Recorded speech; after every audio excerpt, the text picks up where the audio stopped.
What up guys, it's LFA and I'm back at you again with another video, and today's video is going to be a little bit different than what we are typically used to.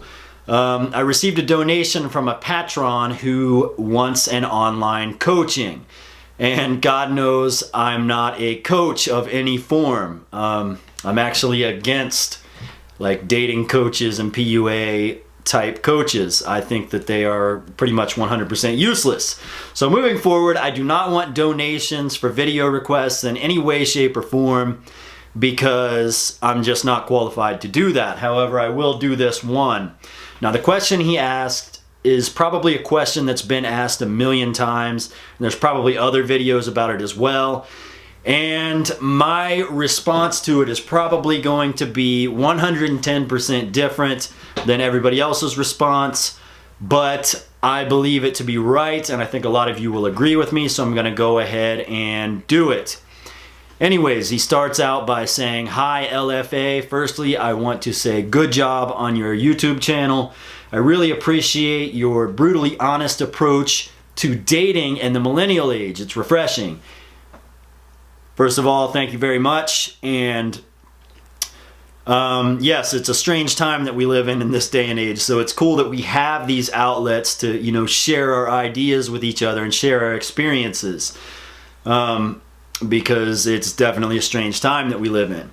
Okay, so he moves on to the question where he says, "Why do girls hook up with guys they've only known for a short time and then ghost them?" Okay, before we get into the rest of this email, it's because you are a fuckboy. And no, that's not a joke, okay? Women view men as one of two things, one of two types of guys. They either view you as a provider or a fuckboy, an alpha fucks or a beta bucks. I mean, we pretty much all know this by now. That's just the way it goes. Those are the two reproductive strategies of women.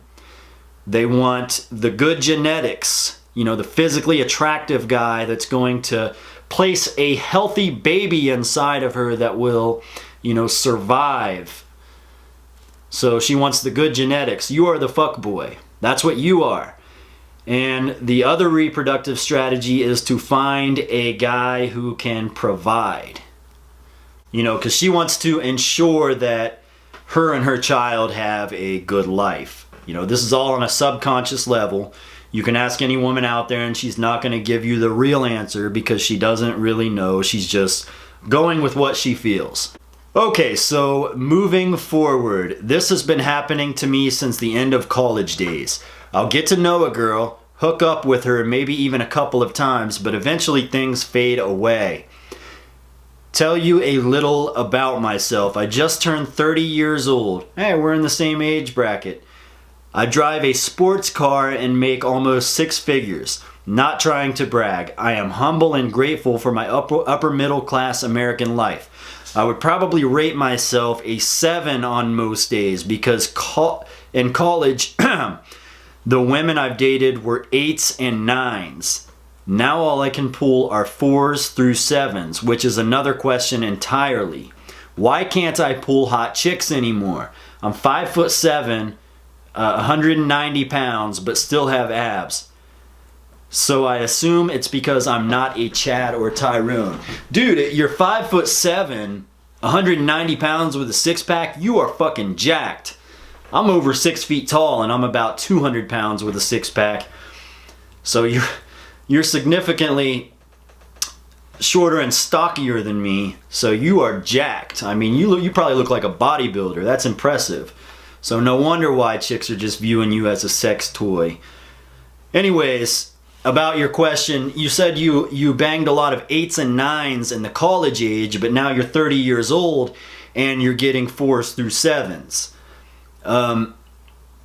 My speculation on that is that the women who were 8s and 9s when you were in college have now drank and smoked themselves into being 4s through 7s, and maybe went through a couple of pregnancies as well. So these women were once 8s and 9s. Now they've, you know, kind of hit the wall a little bit, and now they're 4s through 7s. That's perfectly normal. So really the only option you have is to date a younger woman, you know, a 21-year-old, and just hope that she's mature enough to accommodate to your mature lifestyle and take on something serious. Or you can be a stepdad. You know, those are really your only two options there. But yeah, that's a whole different topic entirely. So moving forward, I went on a Tinder date recently with a single mom, 7 in looks, and recently joined the military. Everything went well. Okay, first of all, if you're gonna date a military chick, one thing you have to understand is she is going to be one female around tons of dudes, you know, thousands of miles away from you for long extended periods of time.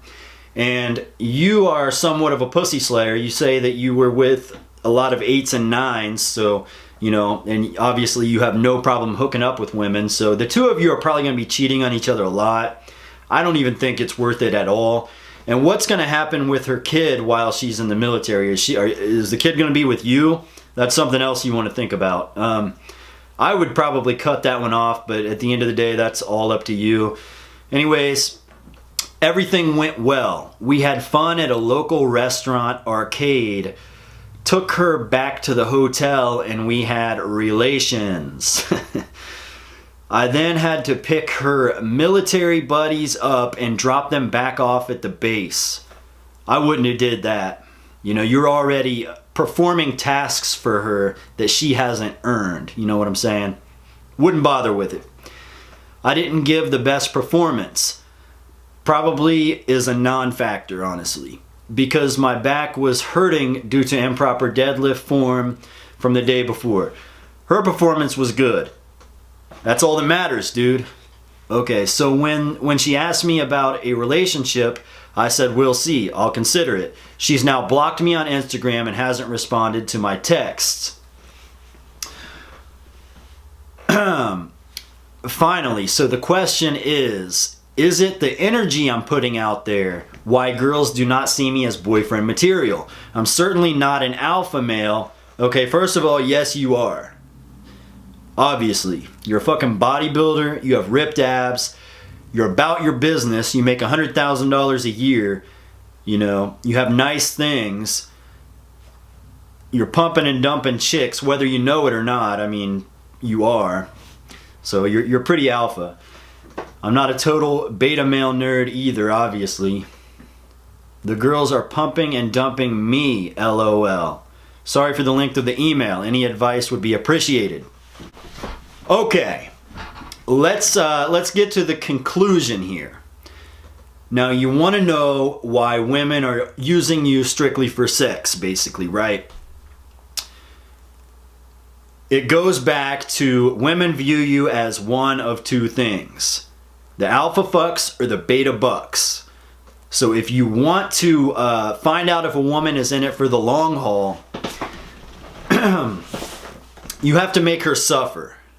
And I don't mean abuse her or, like, you know, treat her poorly or anything like that. You have to make her suffer. If the number one thing she likes about you is sex, you have to withhold sex from her. You know what I'm saying? That's how you'll find out if she's in it for the long haul. If you withhold sex from her and she goes away, then she only wanted sex from you. And, you know, you have to understand that, and you just have to move on.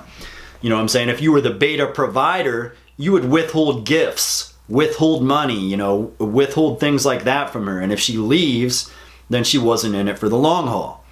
So, you know what I'm saying? You have to determine what she's using you for, because everybody's using somebody for something. And then you have to take that away from them. If they stick around, they're in it for the long haul. If they go away, then they were not in it for the long haul, and they were going to leave you as soon as, you know, things went a little bit bad. So it's not worth it anyways. The question you have to ask yourself is, at the age of 30, do you want to date younger girls and hope they're mature enough to accommodate your lifestyle? Or do you want to date girls in your age group, be a single dad, or be a stepdad, Or do you just want to keep pumping and dumping chicks on into your 30s? And as for the energy you put out there, you are putting alpha male fuckboy energy out there. That's not a bad thing. You know, you're sending reproductive signals to women. So, you know, ultimately, if you want things to work out, number one, do not fuck them on the first night. Take them out, you know, give them a good night, maybe finish off with a handshake, hug, max. No kissing, no sex, no nothing like that. And more often than not, if she's sexually attracted to you and you don't give her sex, she's going to want sex even more, so that's going to lead to a second date. You know what I'm saying? And then if you don't give her sex on the second date, she's going to want you even more, and she's going to be like obsessive over you, you know, and then eventually you can have sex with her, and by then you've already imprinted on one another, you've pair bonded, you've gotten used to each other, you know, you are a little bit more serious now, so maybe then she'll take you a little more serious. But like I said, I'm not a fucking dating coach. I don't want any more of this. This is a one-time thing, and that's all I have for today, guys. Oh man, I forgot, you know, you're 30 years old, why not just buck up and go MGTOW? LFA signing out.